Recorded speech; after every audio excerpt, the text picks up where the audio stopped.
Hi everyone, it's lovely to be here. I always feel so short when I'm standing behind one of these. The session today, as Kathy sort of just introduced, we are going to be talking much more about like the culture of fashion, how we wear our clothes and how we think about our identities and the choices we make. Whereas the session yesterday was much more about how clothes are produced. So I'm going to sit down in a moment and we're going to be joined by Marina online. And then after that, we're going to have 3 different speakers that will come up and do individual talks, and then we'll have a panel discussion. I'm hoping in a minute, Marina Testino will appear. And there she is. Welcome, Marina. I'm just gonna get right into it. You can see the screen, right? The presentation? Or no? We can't see a presentation. Yes, we can now. Okay, perfect. So clothes, how we wear what we produce. So I define myself as a creator, connector, and strategist of sustainable fashion. And when I started in this industry 6 or 7 years ago, I had these questions of why I wanted to go within fashion, but in sustainable fashion. So it was, how can we change the narrative and stigma around sustainability? 6 or 7 years ago, the word sustainability within the context of the fashion industry didn't exist. And you were very weird if you talked about it within the fashion industry. Obviously, now the conversation is much more, people are more aware and the industry is really trying to change. But before, I was in this industry and I didn't hear it enough or didn't feel people knew about it enough. Also, I wanted to talk about it in different environments. You heard about sustainability and consciousness at school or with organizations of environmentalists, scientists, but you didn't hear it in different creative industries. And then I wanted to make sustainability and the concept of being more conscious, exciting, challenging, and fun. So how can our choices make a difference? We're not just a consumer, we are decision makers. And a person might think like, oh, I'm just one person. If I change what I do or how I do things, it won't affect anything. It will make a difference. But if you change how you do something, you can affect how your family does something, how your friends does something, how your child does something. So it really does have a trickle effect. Even if you change one person's mindset, it is an effect and it makes a difference. So fashion is more than the clothes you wear. What you wear can be a form of activism. And this is how I decided to start my campaigns and call it artivism. So joining art and activism and talking about the issues in a creative way. So I created activations through artivism, and it was really visual storytelling. How can we talk about issues with an image? How can, like, art speaks to so many more people than environmentalism speaks to people. And really, the idea was like, I want to capture an image, and with that image, make people think about an issue or make people reflect on something. So my first activation that I did was called One Dress Impressed. And all my activation starts with looking at an issue that we have globally, and then what is the issue and what are the solutions to that issue. So the issue that I saw, this was in 2018, and it was like the peak of influencers and changing clothes all the time and not repeating outfits on Instagram because you had already posted a picture. And I kept hearing everyone around me, I don't have anything to wear. And this idea, like, it was Friday and like my friends would be like, okay, let's go shopping because we need something new for this party. So I created this campaign called One Dress Impress and wore a red suit every day for 2 months to go against that concept. I was part of the fashion industry, and in that idea, the fashion industry would tell you like, you need to constantly be on trend with a new color, with a new bag, with a new whatever. If not, you're not cool. If not, you're not trendy. So I did this campaign to go against this stigma and showcase that as part of this industry. And it didn't reflect on what you wear, it's how you wear it, how you style it, what characteristic you gave to that outfit. And then also going against this idea of like, you constantly need to consume, but just be creative on what you already own. So by the end of the activation, so by the end of the 2 months wearing the red suit, I live painted it in Washington Square Park with my friend Carlos J, sorry.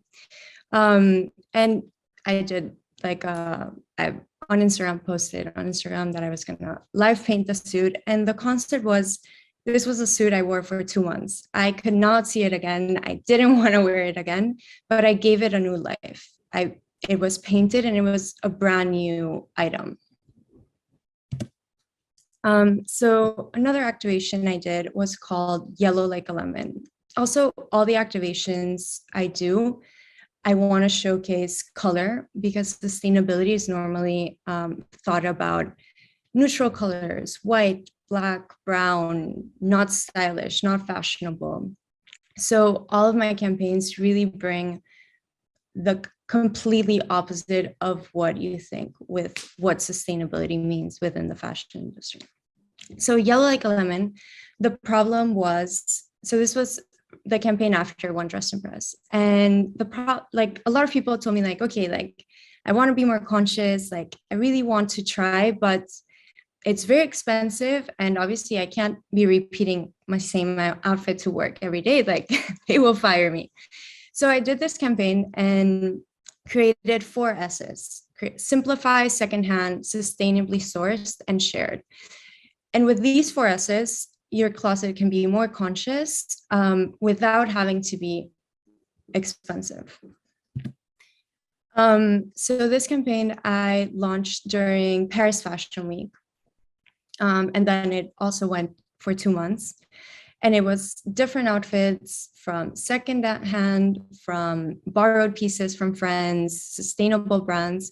And it was really, how can we make a closet sustainable without having this idea like you always need to buy sustainable clothes. Like the most sustainable item is an item that's already created.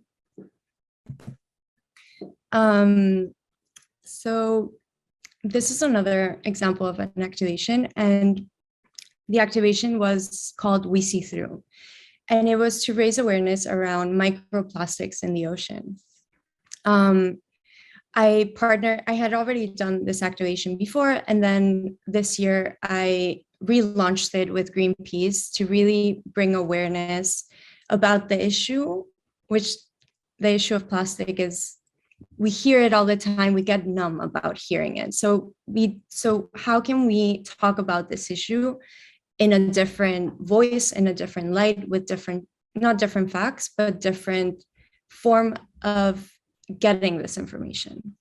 So I had already done a filter for the activation, which is the bottle.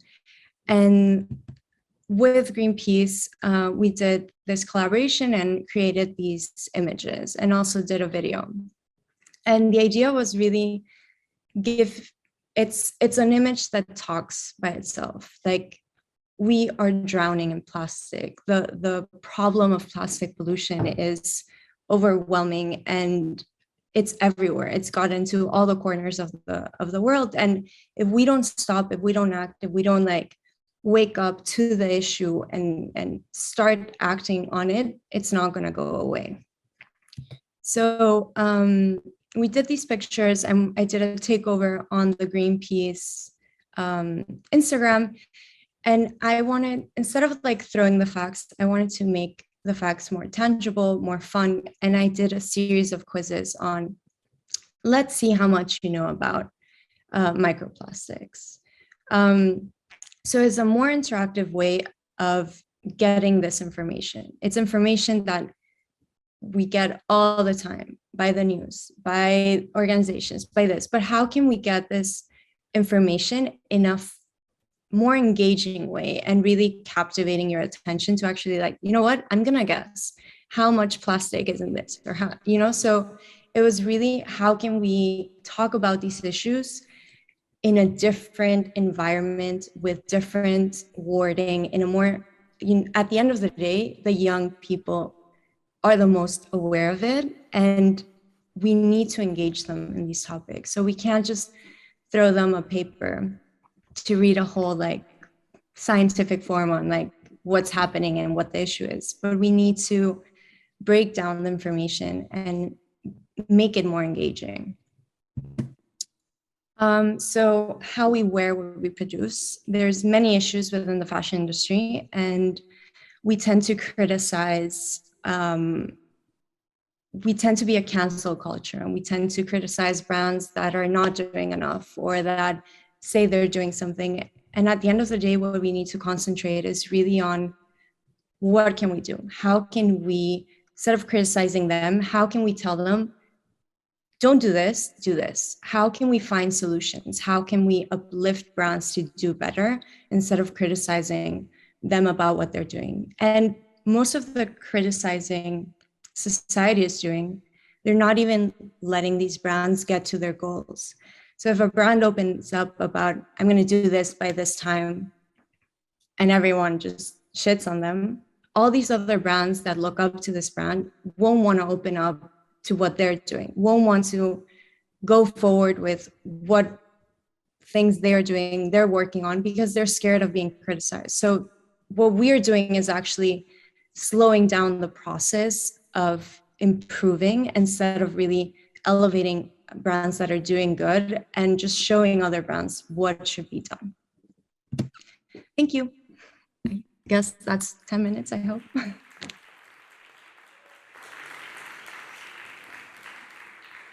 Hello. Hi, thanks Marina for sharing your work. It's always weird because I'm sort of looking down at you, but you're also up there large on the screen. It would be good to hear, we've got maybe time for me to just ask you a couple of questions. You've been doing this now for quite a few years, and where are you seeing your work as an influencer having the most traction? Like, where are you starting to see what you're doing shifting perception, behavior? Yeah. I think I'm working with a lot of brands also on their communication, because I feel there's a lot of brands doing amazing projects, partnering with amazing organizations, but they don't know how to communicate it, and they don't know how to get the message across. And really helping brands be able to communicate, it trickles down to other brands being like, oh, that's what they're doing, maybe we should also look at this program, or do work with this factory, or do these things. So I really think there's a lot to do with the communication of what brands are doing, and also sharing the information between each other.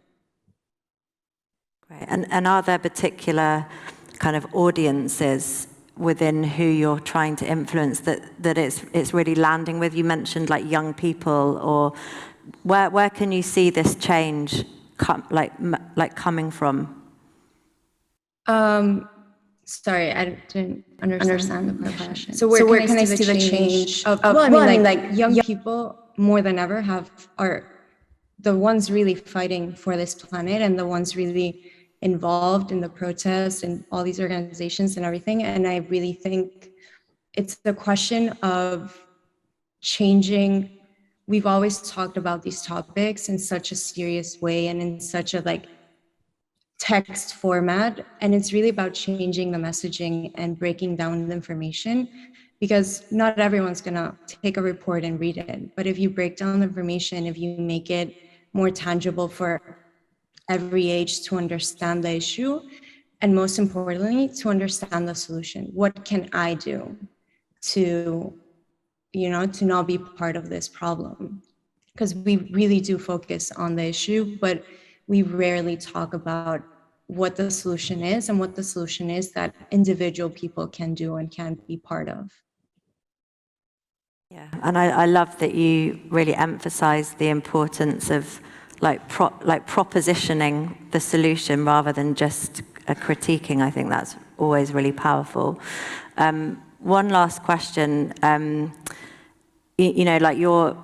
The work you're doing is really, I can imagine, quite challenging at times, because the kind of whole culture of fashion, the language, the pace, a lot of the messaging that's very dominant, the kind of machinery of fashion is almost like the antithesis, the opposite of kind of some of what you're trying to influence.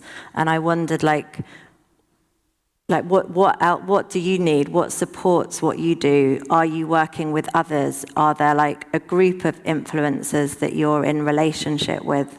How do you cope with kind of going against the grain of what is a very dominant status quo? I think when I started 7 years ago, wearing a red suit for 2 months was like, what are you doing? And I had actually just entered a modeling agency because I wanted to start a clothing brand.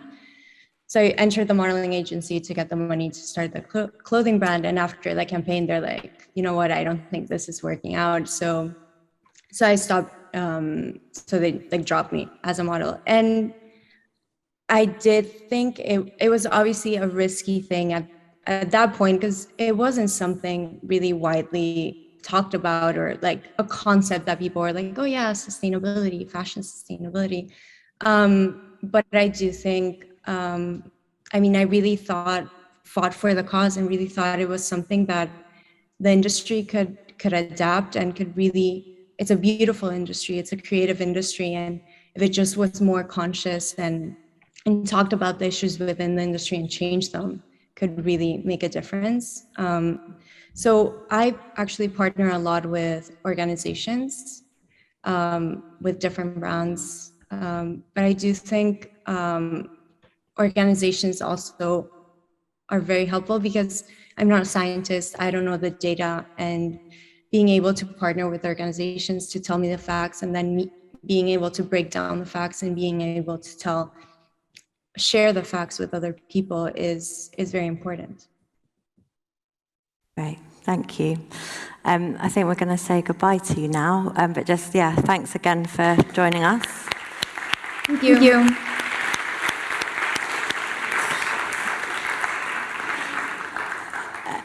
And sorry the audience don't get a chance to ask Marina questions. So we're going to start now with the first of our 3 speakers.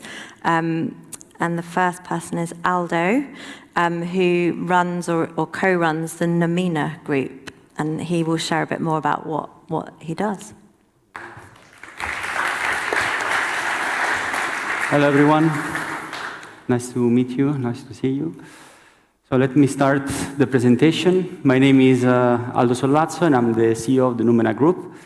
In the Numena Group, we have a series of companies that are operating at different scales, and today I want to tell you the trajectory of Wearpure.tech. So as you know, let me tell you a couple of factoids. I don't know if you ever read a book from Timothy Morton, Being Digital, and he always speaks about factoids, when you mix data and facts. So let me tell you a couple of factoids. So everyone knows that we are facing a climatic crisis, but probably we don't know that this is the 7th time in the history of our planet that we are recording a shift in terms of weather patterns. And in fact, what is happening is that temperatures are rising, and we are getting closer and closer to something that we all know it's called a tipping point, which is considered by the scientists a point of non-return. That is set by these scientists at 2 degrees, even though, the real projections that are made are fixing this point between 3.5 and 4 degrees by the end of this century. And these are all figures that we know. If we look at the production of the reason why these temperatures are rising, this is because of the concentration of greenhouse gases in the atmosphere. And the concentration and the production of greenhouse gases in the atmosphere is directly linked to the strongest and healthiest companies and countries in the world, like Russia, China, United States, Europe, and so on. So that said, the real difference between the shift number 1, 2, 3, 4, 5, and 6 of these climatic, okay, I'm going to do this all the time. The real difference is that the shift number 7 depends on us. 95% of studies nowadays demonstrate that it's because of us that this shift is actually happening, which evidently, as we are going to discuss, I think, many times during this talk, it's also on us, the possibility to shift towards a merrily grim future, as Michael Wallace Wales writes in his book, The Uninhabitable Earth, even though, I mean, the quote here is from another man. So let me just tell you that from now on, this is like our operative agenda as Wearpure.tech. So as Wearpure.tech, we are extremely interested in the connection between the goal number 13 of the Sustainable Development Goals and the goal number 9. The goal number 13 speaks about all the action that we can introduce to mitigate the presence of greenhouse gases in the atmosphere. And the goal number 9 speaks about industrial development, the implementation of all these tools that can allow the industry to be more efficient, implementing systems of cognification or cognition or automation. So we believe that material technologies can represent a bridge between these two sides. So industrial development, technology, and ecosystem, sustainability.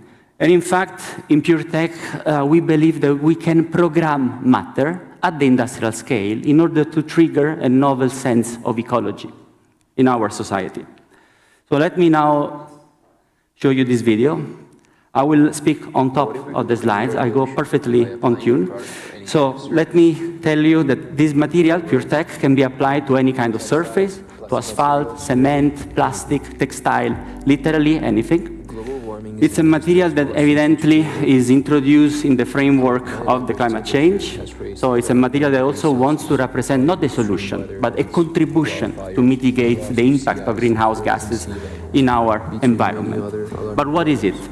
It's a natural mineral compound, so it's a mixture of natural rocks that have the ability to absorb the main greenhouse gases from the atmosphere, like carbon dioxide, sulfur dioxide, volatile organic compound from the air in a way that has never been done before. Our goal is to apply this material on every possible surface and activate an impact that at the global scale can be massive. Am I good on the... So let me explain you a little bit how the material works. The material has 3 different phases of carbon conversion and elimination, but the most important phase is the catalytic phase of carbon conversion. So thanks to this catalysis, there is a process of digestion, absorption and digestion of these greenhouse gases. We can eliminate all the different gases that we saw before and convert them into carbonates and then nitrates and nitrates that are inert and harmful for the skin and the environment. Okay, but how do you shift from an invention to innovation? And you have to do it by respecting the rules of the game that are set in this market by the industry. So what we did, first of all, was to analyze all the different behaviors and characteristics that our material represent. So the capacity of absorption in time, the implementation of this powder in the different textile and surfaces, and also the antibacterial and antimicrobial characteristics that the material itself has. So we have a series of certificates, more than 40 certificates that put together, they now build the audit from the SGS document that we need to use and we need to present every time to the industry in order to let them understand that we are not only an invention, we are a real innovation that can be introduced today in the industry. So the material family of Wearpure.tech now has a series of applications from textiles to carton, paint, plastic, concrete, wood, ceramic. We are working 360 degrees on the implementation of this powder in a seamless way with the industry that can allow us to be compatible with the system of manufacturing and implementation that are existing today. So let me just show you again. This.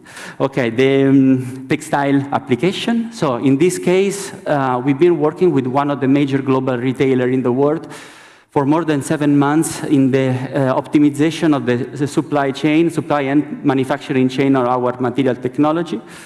And we studied the application and the adoption of this technology in the clothes of this brand and others, like EcoAlf, that is now doing also another series of tests on their brands. And we calculated the capacity of absorption of our material. So for 10 million t-shirts, we know that we can absorb 2.5, more or less, tons of carbon dioxide from the air, which is now double, because we improved the efficiency of our binder. And this is more or less the same amount of carbon dioxide that you can absorb, that Central Park is absorbing in New York in 1 year. So through design, we believe we can also disseminate and contribute to the adoption of this technology in society. And we started to create a series of solutions collaborating with Reshape.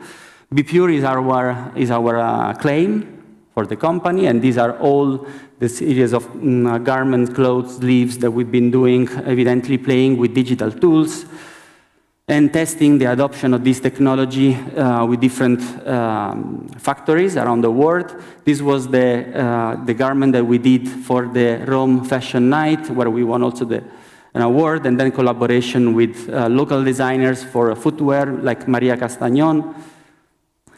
The first application over 3D printing that was presented for the 2018. And then a collaboration, I don't know if you recognize the shoes, but I mean, I'm not supposed to show these. So we rethought the very important shoe, and we started to introduce 3D printing and pure tech in the redefinition of, at the end, the essence of these shoes. And many, many different other solutions that are all the time mixing manufacturing system and computational design approaches into one unique workflow. Part of the Numena group is also La Machina. There is another company that, that I'm proud to direct together with my colleagues. And La Machina is specialized in big-scale manufacturing. So with La Machina, we've been fabricating habitats, spaces. There is always a connection between body and environment. So we also been introducing pure tech in the BAFTA theater. The first Gibraltar bank printed in, the first blockchain bank print for Gibraltar. The shoe store in Dubai of level shoes, where pure tech is embedded and encoded into the materiality of this context, and the WOW commercial center in Madrid. And we are also very proud to have the opportunity to represent pure tech in the Spanish pavilion of the Expo Dubai, which I think no one spoke about here in Spain, for my happiness, after all the work. But in this case, I mean, we implemented pure tech through the installation, so the tree of equilibrium that was designed by the external reference and Carmelo Zappula, and the forest of intelligence, a forest of 142 trees, 1,446 different components that we fabricated and manufactured in our industry in Barcelona, all encoding and embedding the material technology of pure tech that I fabricated. I had the luck to fabricate with Mauro Iannone and Chirac Rangolia. They are here, and I can tell you also how stressful it was. But we made it on time, and we are happy here to tell you the story. So at the end, this is our trajectory, but our goal is to implement this material, not on single project, but at the industrial scale, and hopefully next time you're going to wear it. Thank you.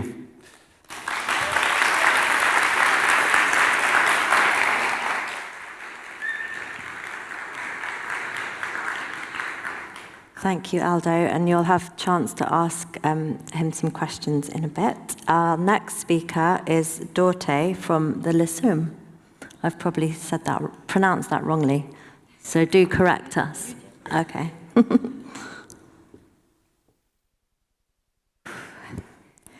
My name is Dörte de Jesus, and I'm the founder and editor-in-chief. Hang on.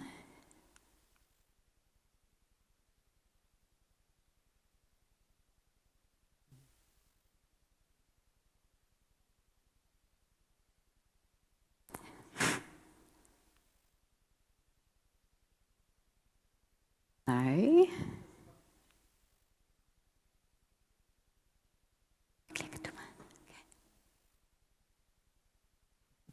Bear with me, I think they're sorting it out. Ah, that's looking good. Okay. In my short talk, I would like to explore with you how fashion media can help create a better future. And for this, I'd like to briefly take you on my journey. In 2015, I left the world of traditional fashion media, quit my job as a magazine designer and art director at Elle magazine in Munich, and moved to London to live on a houseboat with my Australian partner. I vividly remember it was quite a drastic change for me at the time, but it felt like an important step that I had to take. Earlier in the year, I had read Naomi Klein's book, This Changes Everything, and it had an enormous effect on me. Bursting open my mind and heart to the gravity of the climate and ecological emergency. I was gripped by the feeling that we're approaching times of great change where we have to ask ourselves, what kind of world do we want to live in? What I had experienced at a traditional fashion publication didn't seem relevant to me anymore. I knew I no longer wanted to be in the wheel of an industry that I had come to see as part of the problem. I wanted to question it and help create a better alternative. That was my starting point. In London, I began to look into the backstories of fashion to gain a deeper understanding of the harm it was causing. I learned about the resources and labor that go into producing clothes and began meeting and interviewing slow-closing designers, makers, academics, and activists. In early 2016, I set up a blog and Instagram account and started publishing my findings. Gradually, I was contacted by other fashion industry creatives who had come across my work and were also seeking change.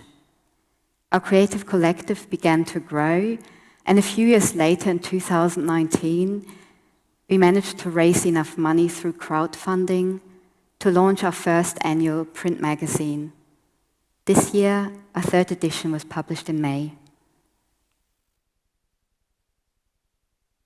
I would describe my relationship with fashion and fashion media as double-edged, characterized by joy, but also by frustration and despair. I've always loved the playful side of clothing and how much creative expression it can allow, and adored the beauty of its craftsmanship. I believe that fashion media has a powerful capacity to make us dream, and I view it as a potent tool for storytelling. But in our age of intense consumerism and gross dependency, it is hard to dismiss how traditional fashion media acts as a catalyst for constantly changing trends, entices us to go shopping, and helps push fashion production, consumption, and waste into overdrive.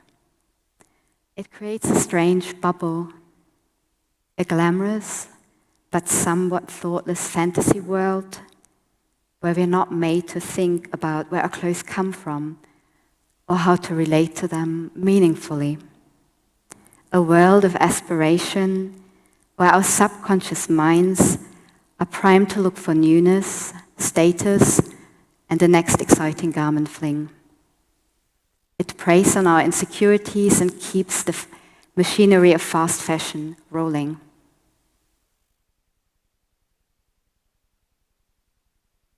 But couldn't it be different? Couldn't we use fashion media as a tool to build relationships, to build strong and caring bonds between fashion lovers and the origins of their garments, to celebrate the ingenuity of nature and the skillfulness of fashion designers and makers? Couldn't we use it as a platform for empowering, expressing and loving ourselves in all our diversity. And couldn't we use its storytelling powers to help transform our culture by guiding it away from extraction, competition, and exploitation, and towards regeneration, compassion, and cooperation? What I've come to learn over the years is that the climate and ecological crises are not singular topics that can be solved through easy fixes in the existing structures. Margaret Atwood put it well when she wrote, "It's not climate change, it's everything change." I believe that we're facing a systemic crisis and a philosophical one. If we seriously intend to find solutions, we have to face the historical crimes of capitalism and colonialism and realign our perspective of the world and our place as humans within it. And that's where I believe the role and importance of storytelling and media come in. As humans, we create meaning through stories. The stories that we tell each other shape how we perceive ourselves, our place in the world, and the values to which we aspire. If we want to change our world, we have to change our stories, their content, viewpoints, and protagonists. And I would like to go further and say that it's essential for our mission that we also become aware of how we tell our stories, our tone of voice, and our energetic frequency. For the Lissome, this means that we use the world of fashion as our starting point from which we explore the wide web of life. We see the ecosystem of fashion as a rich example of interconnection that touches on the many different relationships that we engage in. Our relationship to the land,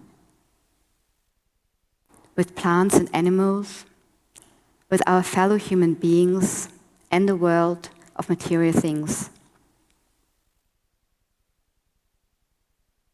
Our content is far more diverse than what we usually see in fashion magazines. In our annual print editions, we choose a particular topic that we explore in a wide range of interviews, articles, and fashion stories. I will give you an example. Our second print edition that came out in 2021 is called Rewilding and comes in two covers that we named Inner and Outer Nature, representing the regeneration, healing, and reflourishing of our inner and outer worlds. In the pages of the magazine, we explore the slowing down and sensual pleasure, the importance of slowing down and sensual pleasure for modern-day activism. We talk with biologist and philosopher Andreas Weber about how a worldview of aliveness could help break down our illusion of separation from the natural world. We visit the guardians of Hambach Forest to shine a new light on a decades-old protest movement against Germany's largest open-cast lignite mine still operating today. And we travel through the worlds of permaculture, herbalism, folk mythology, and modern witchcraft. But it's not just our stories that are different. It's also the way we tell them that is important. I believe that if we want to bring forward a new culture based on interconnection, integrity, and care, it has to be given space and come alive within us, in our inner development, and in our outer words and visual language. We have to manifest the energy that we want to see in the world. I chose the 18th century word Lissome because it carries the meanings of gentle, light, gracious, and kind as the title and guidepost for our publication, and made a deliberate choice to tell our stories in a gentle and joyful way by means of beauty. What do I mean by beauty? The Irish poet John O'Donoghue described it well, how in today's culture we have often come to mistake beauty for glamour and glitz. Instead, he called beauty a human calling. To me, the fleeting moments of beauty are when I feel touched by a genuine sense of awe and deeply connected to the ultimate mystery and sacredness of life.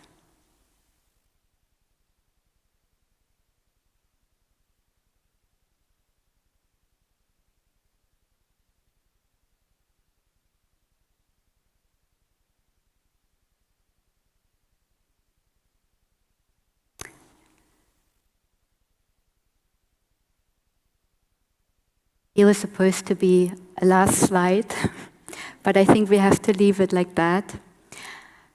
So let me end by saying, I believe that the media, at its best, is a wonderful translator for abstract ideas that brings them to life and generates a real impetus for change. It can help make ideas tangible and offer new visions for a world that is more equal and fair, more gentle, joyful, and loving. And this is what we're trying to do with the Lissome. Thank you.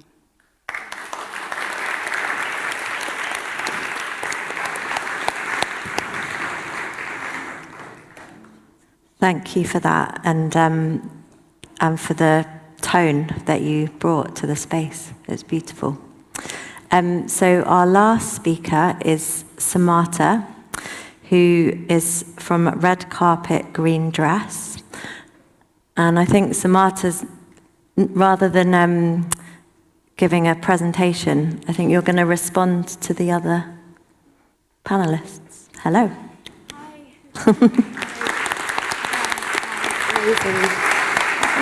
I'll stand here. I'm going to what I've kind of decided to do is just have a conversation with you guys, and then I think we're diving into a panel discussion afterwards with these fantastic people.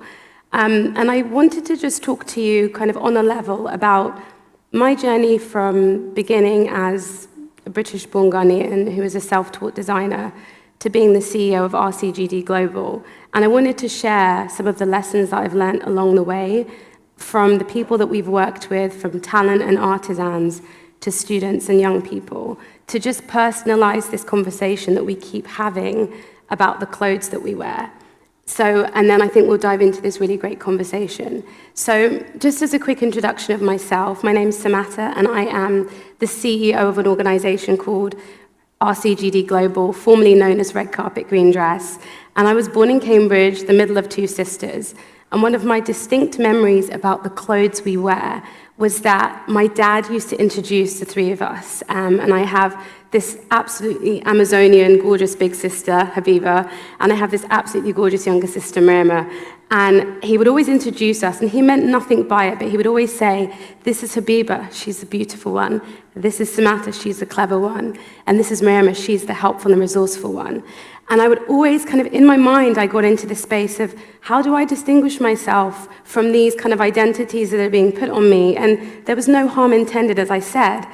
And when I started to learn how to customize and to make things, watching my mum do that, because in Ghana and West Africa, like home economics is something you're taught. You know, you're taught about pattern making, you're taught about how to make food in the kitchen, how to boil things. And that's not just the girls in the class, the boys are taught too.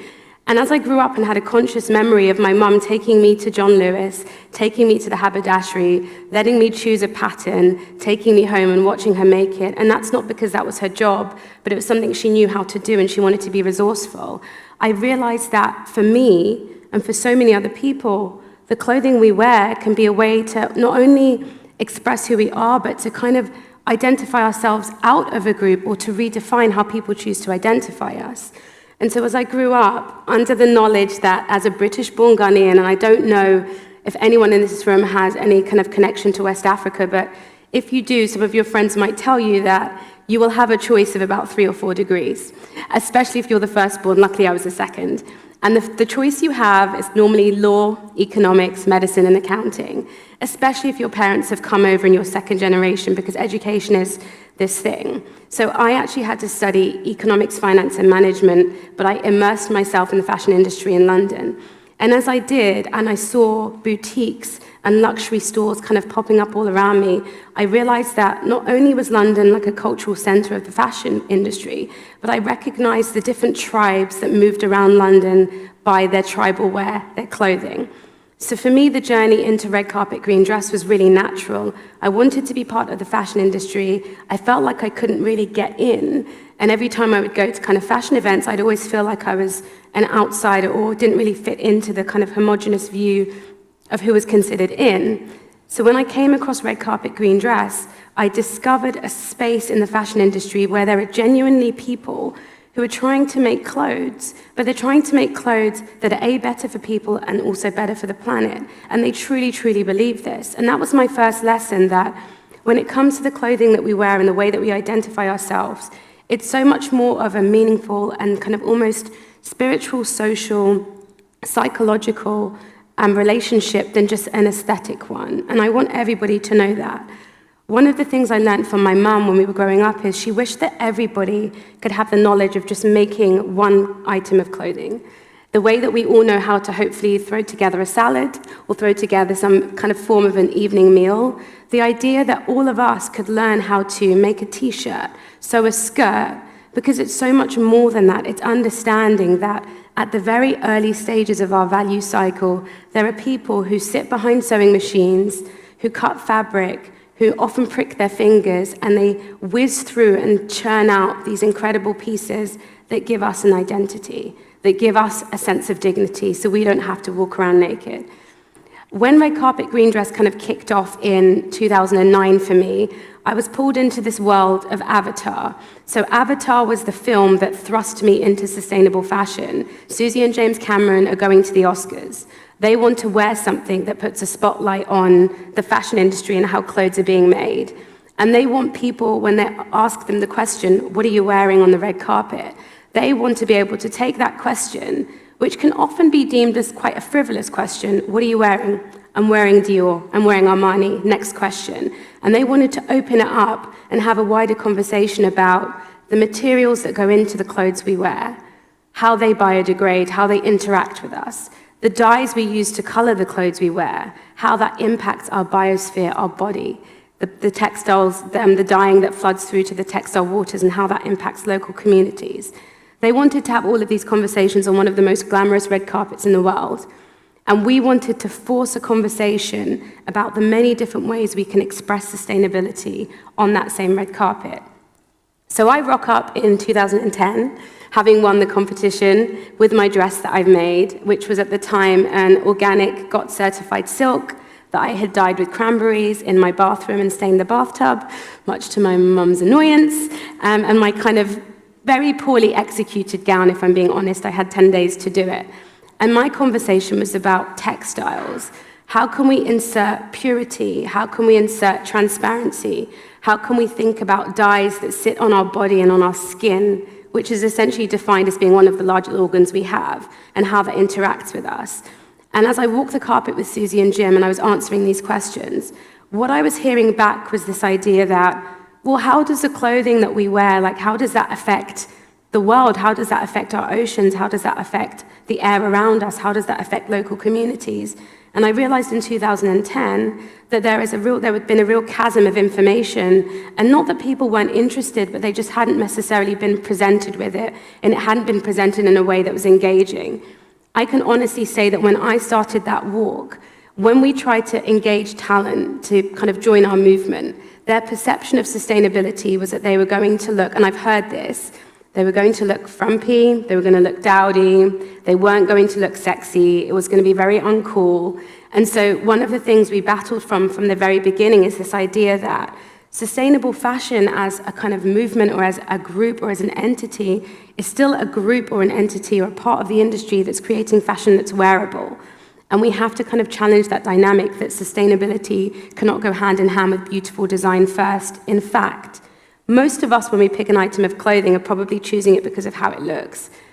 Often we'll find out about all the great benefits of that piece of clothing afterwards, but what draws us to it is how it looks. So we've always wanted to focus on design-led sustainability. So I'll jump into a few of the examples of what we've done on the red carpet and what that's taught me from the designers we've worked with and so on about what sustainability means when it comes to what we wear, what we make, and how we wear it.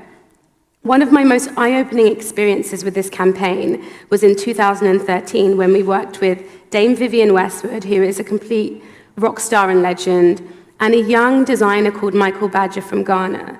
And what we wanted to do and what we wanted to prove is that the fashion industry does not have to have anti-collaboration at its heart when it comes to innovation. And I say that because often in the industry, when there's innovation, it's kept in private secret rooms with limited access, and ownership is a big part of that dialogue.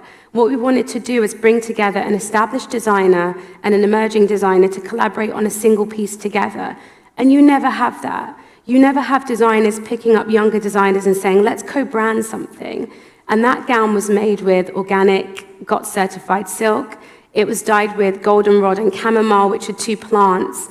And we finished the gown, and Naomi Harris from Skyfall was due to wear it. And Vivienne Westwood comes in and she says, I just don't think this looks cool enough. And we had like a day or two left.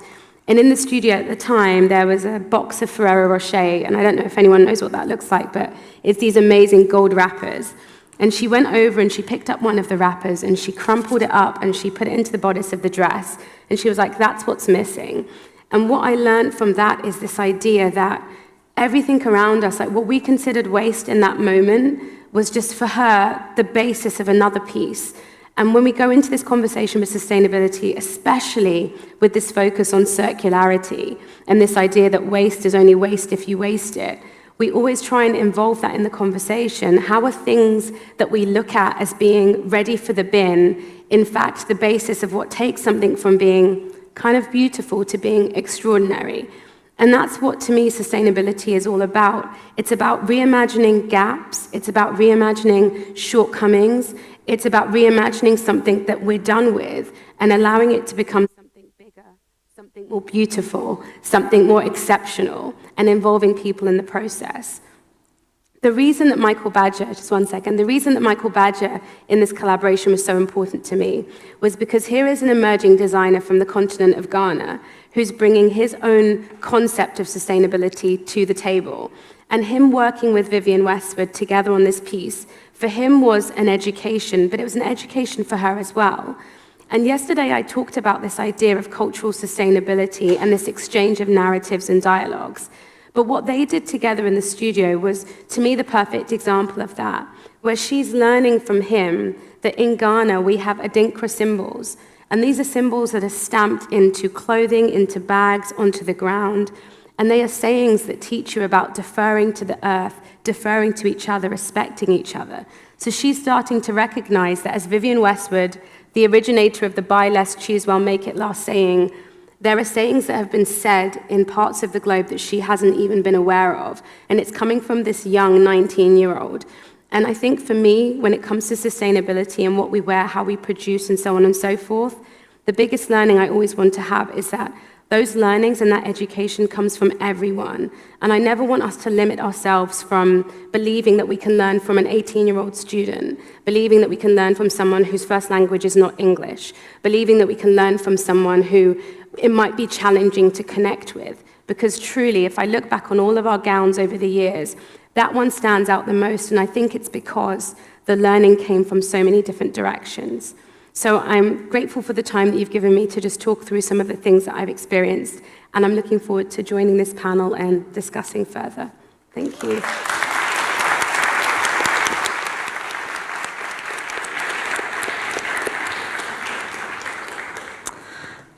thank you. So I'm going to ask you a couple of questions, but do start getting your questions lined up because we'll be coming to you very shortly. So I'll ask you both. I'll ask both my questions at the same time, and then you can choose in what order you might want to answer them.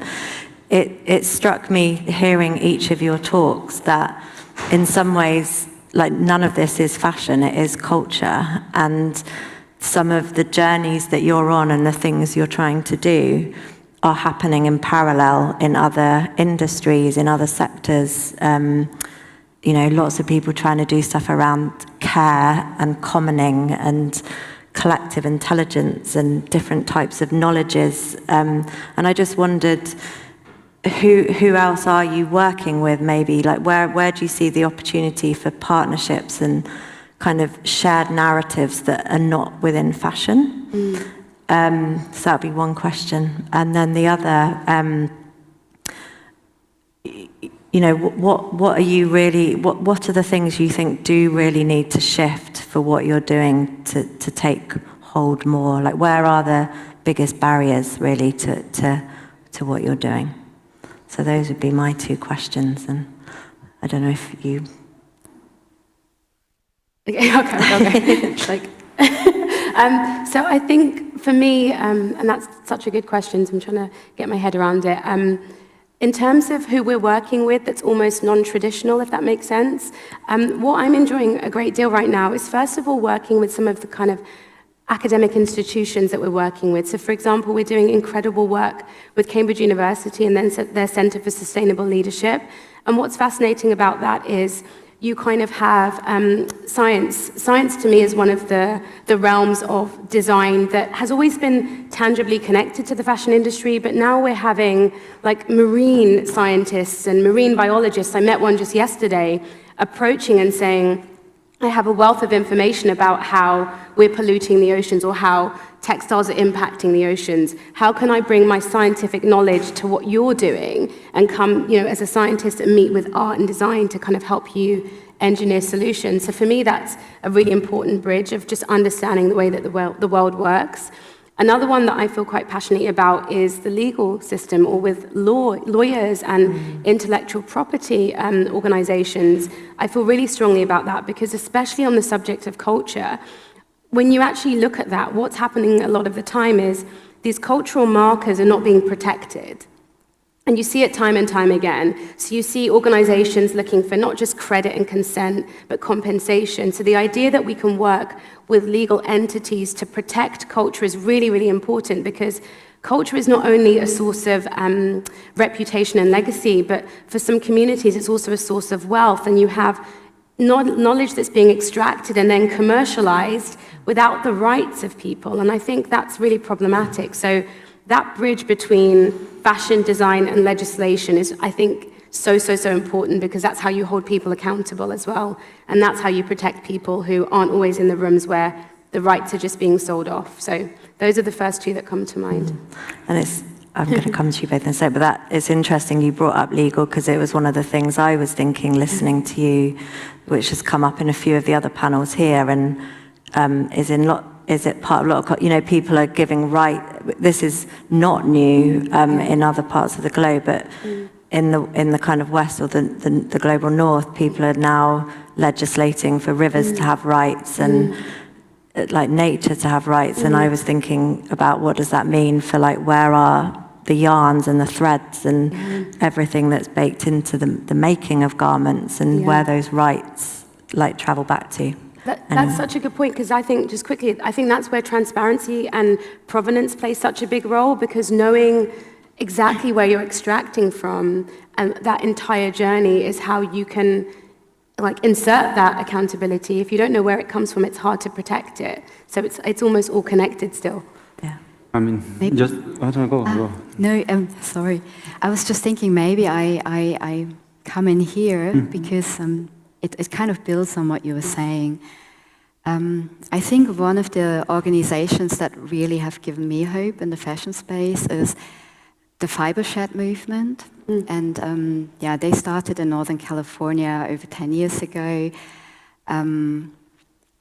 by Rebecca Burgess, but they've been really growing in the last years kind of into a like wide, worldwide movement. And what they are doing is like really working with the land, and they're having this really interesting circular approach that is soil to soil, going much deeper. And yeah, that also leads me to a collaboration that we had that I very much loved. So for our magazine, we kind of reinvented advertising. So instead of having normal advertising, we give space to a cause, and we find sponsors that are allowed to have a little bit written about their company, but mainly it's storytelling about an important cause. So we had a photographer, well, actually, it was a collaboration with Deborah Barker, who is the head of the Southeast England Fibre Shed. And actually, I interviewed her in 2019, and she told me about this beautiful project that she had started. And it was like bringing fashion students to the land, to her farm, the community farm that she works with, and really showing them how fibers are grown, how flax is grown, hemp, wool, they have like sheep there, dye plants, and having this really like wonderful day of experiential learning. So I contacted her again like in 2021, asked her, Deborah, how is your project going? She's like, yeah, we still need a bit of funding, but we really want to continue. And then I said to her, well, maybe we can just feature it, and we don't have much money, but we normally manage to raise a tiny bit. I mean, we're talking about very little. And now we managed to, like, we basically dedicated these sponsored pages to her, and now she's, like, next year hosting 4 different workshops throughout the year, together with different fashion universities from London. I think the Royal College will be involved, and our money goes towards students from lower income backgrounds, so they can attend the day for free, basically. So that's, for me, that was a really beautiful project. Yeah, and the other thing about the other question you asked, I think one thing I found really important, this year I read a really amazing book called Less is More by Jason Hickel. And he talks about degrowth. And I mean, first of all, like, I think if you're going to read one book this year, read this book. And there is like a really wonderful introduction story where he really tells the origin of capitalism, and it's eye-opening and mind-blowing and devastating, but really important. And I realized through reading this book that, I mean, nothing really matters if we don't fade out of this growth-orientated economy. Like, all our efforts will go to waste. Because at the moment, even with all the eco-efficiency, our economy is growing at a rate that makes it all, yeah. So we need a system change, an economic change. And yeah, I think with fashion, fashion again is a really brilliant example. Like, we're churning out collections after collections after collections. It's like,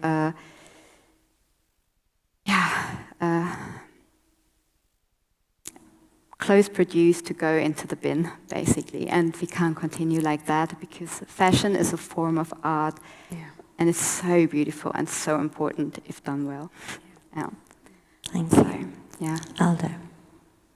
First of all, I'm not a fashion designer. Let me tell you this. But I'm extremely close. I think design is the connection that I have with this industry. Design, material technology, innovation in general.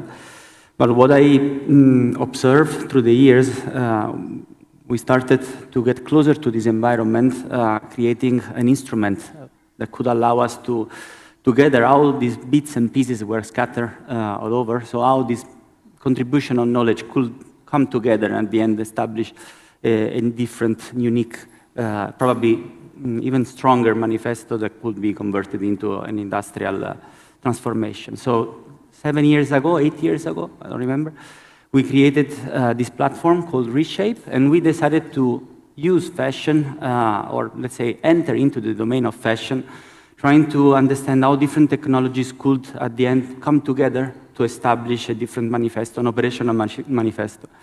And we ran 5 editions, 5 competitions through the years. The first 2 were mainly targeting creators and designers. And we started to collect ideas that were, as you were saying before, were coming from biology, chemistry, design, computational design, digital fabrication, all together. And yeah, I mean, we started to see that a lot of good ideas were coming together, but the moment that we were trying to bring them to the industry, there was always a rejection. It was too early, it wasn't the right approach, it was coming top down in that moment. So we decided to shift this instrument and involve the industry from the beginning. And involving industry from the beginning in the competition itself allow us to create a series of startups, and there is not a nice word, but let's say operations that could allow us to get closer to the challenges that the industry represent in order to convert, as I said before, an invention into an innovation. Innovation is what something matters at the societal scale. This is innovation. The rest is invention. Okay? It's a researcher in his lab that is creating a beautiful art piece, but it doesn't reach all the different protocols that at the end the industry needs in order to spread this solution in the rest of society. So I think the contribution of the industry from the beginning at the end is a key to activate many of the transversal collaboration that we can have cross sectors between chemistry or whatever we said before, biochemical engineering, design, etc. But we need really to understand why this is not happening yet. Because 2 years ago, the McKinsey report was saying that 70% of the demand on the market was about conscious fashion, but only 5% of the products that were in the market were actually matching all these criteria, no? And when we talk about the cycle in the industry is called life cycle assessment, LCA, for instance. And there are a lot of lies behind all the labels of organic cottons, for instance, that you see around. To have a label of organic cotton is a joke, you know? But then if you want to introduce a new technology, a new system, a new process, suddenly you need also to start reinventing, which is the label that you need to respect, which is the cycle that you need to demonstrate. So there are some doors that you have to open, crossing others that are already established and seems to be mature enough when they are not. Because organic cotton, I really invite you to look at it. There are a lot of stories behind it, just to say one. But I think that's the challenge that we have to face. I think art has this capacity of provocation, no? Of bringing much farther away the possibility that fashion can embrace. And the collaboration between knowledge sectors is the only direction. So, not a fashion designer, but I hope that we can work together to start making this an innovation process. Thank you. I'm going to open it up now, but just bubbling away in your thoughts as well, because I'll take 3 questions at once. I would love us at some point in the conversation, we've got about 20 minutes left, 15 minutes actually, to make sure we address how this isn't just an individual's problem and an individual's choice, and what are the cultural shifts that are going to come from elsewhere. We can't rely on that. Question over there. Yep, the lady in the white shirt, sorry. A lady even, that's fantastic. So, hello, I'm Matilda. I work with a project called Earth Logic, and thank you all for your beautiful seeds for change. I think you shared so many helpful things. I want to fix on the culture change aspect, and I think today we see a real need to challenge the economic growth logic, and we know that that's something that has had a lot of time and resources to rehearse and spread. So it feels at this point really important that in order to outcrowd those dominant narratives, including hectic consumption, that we link up these seeds for change that exist in different places. And I think of this, Kate, my collaborator, we think of this a little bit like an Earth Logic corridor where wild butterflies and bats of change can fly. And I wonder what your ideas are about kind of how we connect these different beautiful ideas, both for visibility, but also so we can support each other, because it's hard work and people get angry and stuff like that.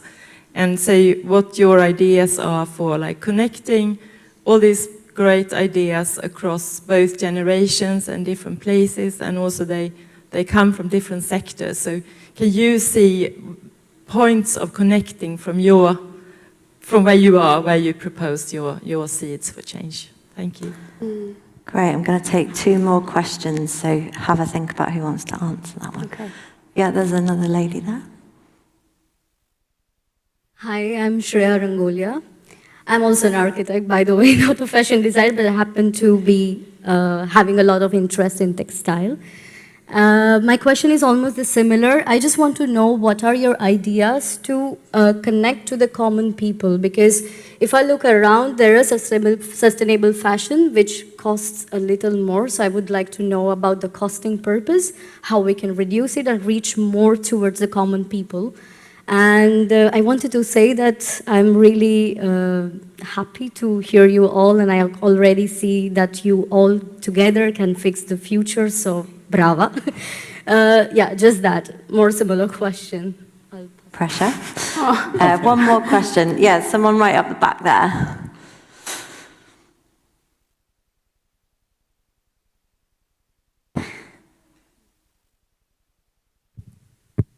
Hello, my name is Marcel. I have a question for Aldo more specifically, I think.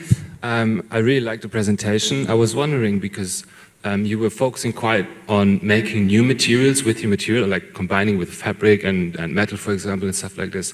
But then I was wondering, what is the actual balance between you producing your material and the new materials and the carbon you're actually saving through your material, and why you wouldn't be more focusing on applying this, for example, retrofitting it to old stuff that already exists, or other ways of using this material would be the question, really. Yeah. Thank you. Thank you. Okay, who wants to take which question? Well, we know which one you're going to take. I'm trying to remember them all, but the first one. Yeah. Sorry, I can remember yours because you were talking about the cost of sustainability and the cost model and connecting with people. Can I, because that's just kind of fresh. Yeah. So the first thing I was going to say is that I think we have to allow the definition of sustainability to be acknowledged to be so broad. Because I think that's one of the things, and I talked about this a bit yesterday, but how language kind of edges people out. And so like you just gave a really great example of saying, you know, it's expensive and so it costs people, how do you make it accessible?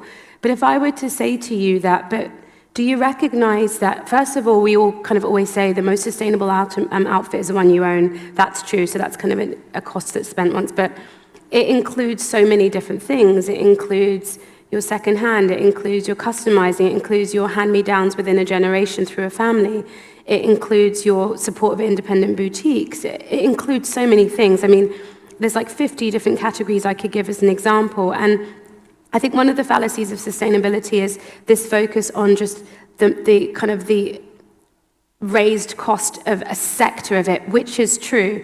But at the same time, that cost is subsidized by people.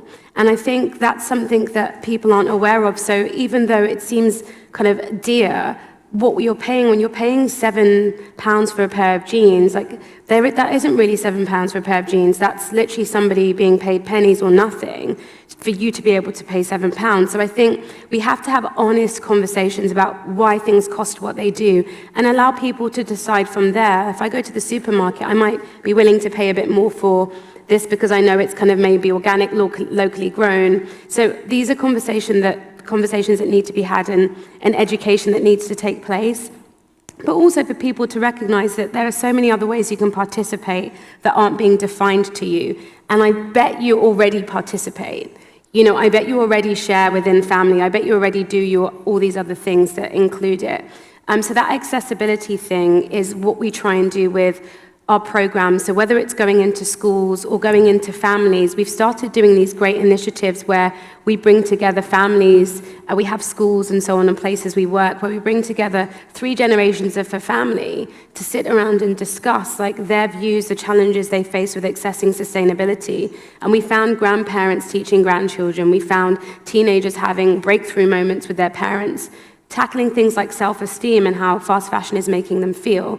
So I think these opportunities to come to the normal people are really conversations to be had in households, to be had at schools, to be had at festivals. We just did Overheated with Billie Eilish, and that was incredible because she used her platform and we worked with her to connect with her fan base. So we did a whole day of workshops, and her fans came, but so did their parents, and so did other members of the family, and they sat through a day and ask questions about how they can shop differently, or simple things like, what do I look for when I look at a label? What should I be asking? What should I be making sure is there? So for me, like the skills and the tools are the really simple things. It's curriculum as well. It's introducing cultural aspects into curriculum. I didn't learn any of this at school. I learned about a couple of British designers. I didn't learn about anybody else and what they were doing around the globe. And I think that's a missed opportunity. So I don't know if that answers your question, but I just think there are so many different touch points where we could be having these conversations. I've never been to a department store where they've said, oh, in an hour we're doing a talk about where these clothes came from. Why aren't these conversations happening in stores? So there's lots of touch points where we could grab people and just engage them and get them thinking differently without judging them, I think. Yeah, sorry, over to anyone else. I always find this particular question always really tricky to answer, because I have the feeling you can almost not answer it again by not looking at a large systemic level. I mean, at the moment, like at the Lissome, we work with a lot of really small local designers who have very short like supply chains, who, I mean, it's often like one, mainly women shows. And if you look at garment making, it's a complex thing. Like I made this dress, for example, and it took me weeks. So I always find it hard to say clothes have to be cheaper, but at the same time, I really find it hard to say to people, well, you just have to pay more. Because, if you have no money, that's like a very heavy thing, an exclusive thing to say to someone.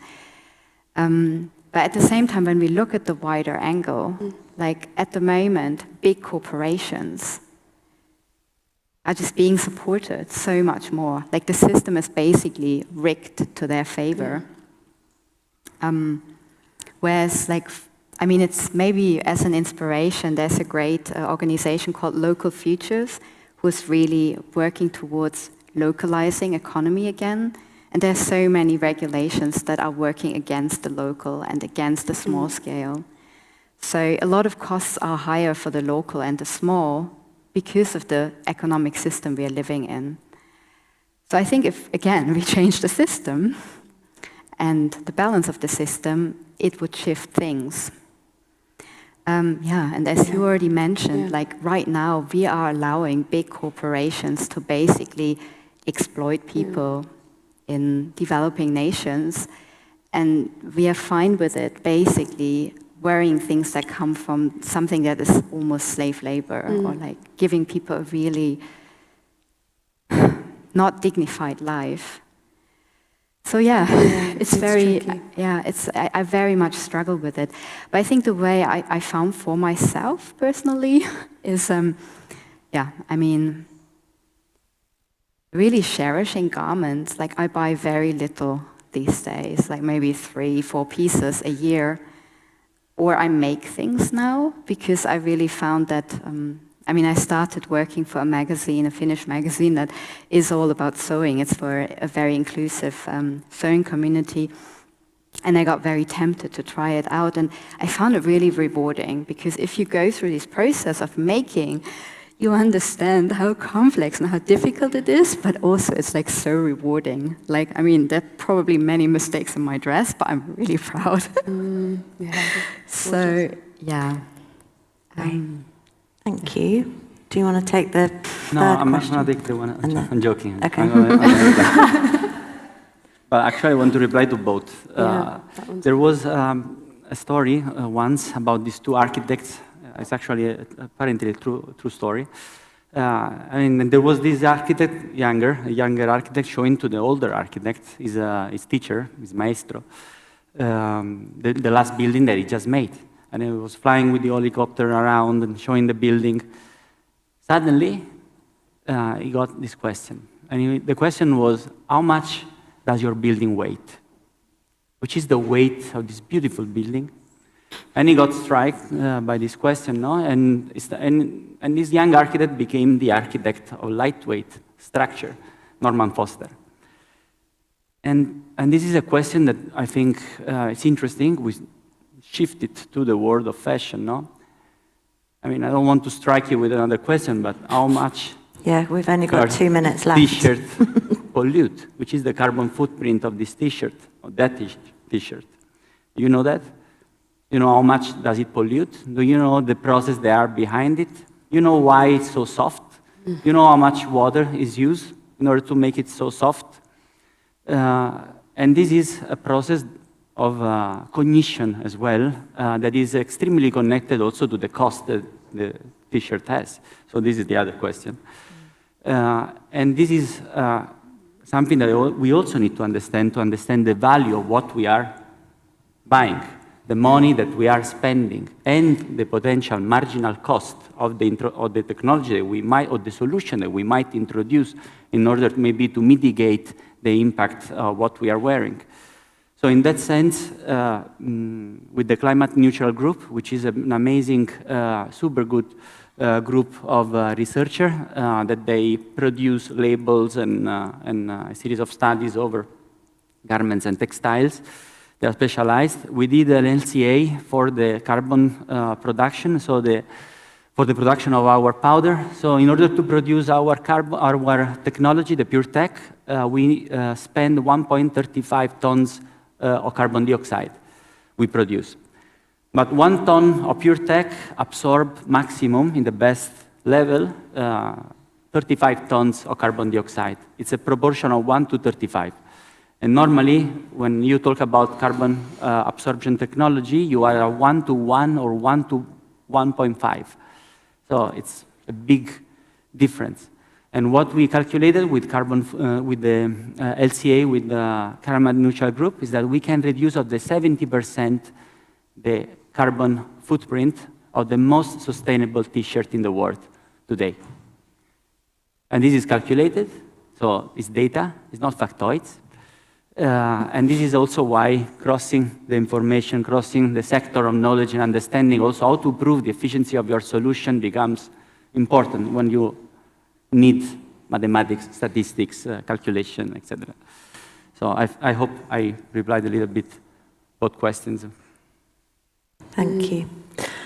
That is just on time. That feels a bit of an abrupt end, and I know we didn't like really answer that. So I don't know if you just want to say one last thing.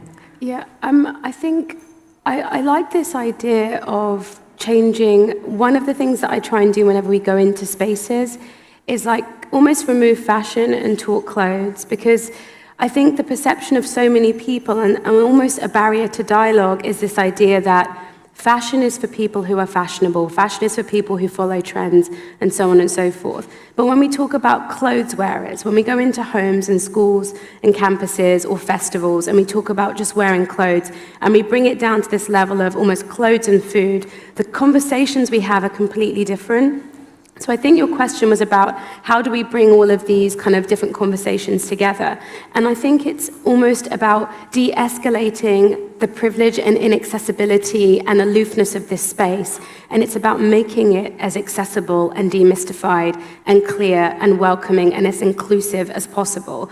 And how do you do that? You do everything from where you create opportunities for people to come. The best example I can give really quickly is when we have our global design competition, we want emerging designers from all over the globe to participate. So we make sure that we advertise that competition in platforms all over the world. We go to your established luxury platforms that everybody knows, but we go to community newspapers, we go to kind of colleges, we go literally like a door-to-door mentality. And I think, how can people know that they can be part of the dialogue if they don't even see where it's being advertised, where they don't even see the come in and join us sign? And I think the fashion industry, and I can only speak for that industry, is notoriously good at making people feel like there's only so far they can come in. But if we want all of these conversations to happen in this same corridor, we can't have that invite-only mentality. It has to be that people feel welcome, period. And that is what we try and build into systems. It's how we design conferences, it's how we design summits, it's how we shape curriculum, it's where we advertise the conversations, it's how we cater to people, wheelchair access, language translator tools, all the things that keep certain people out, we have to strip them down so that those same people can come in. And I don't know if that's the best I can explain in the time. That's great, thank you. So round of applause for the panel. Thank you. That was a hard one.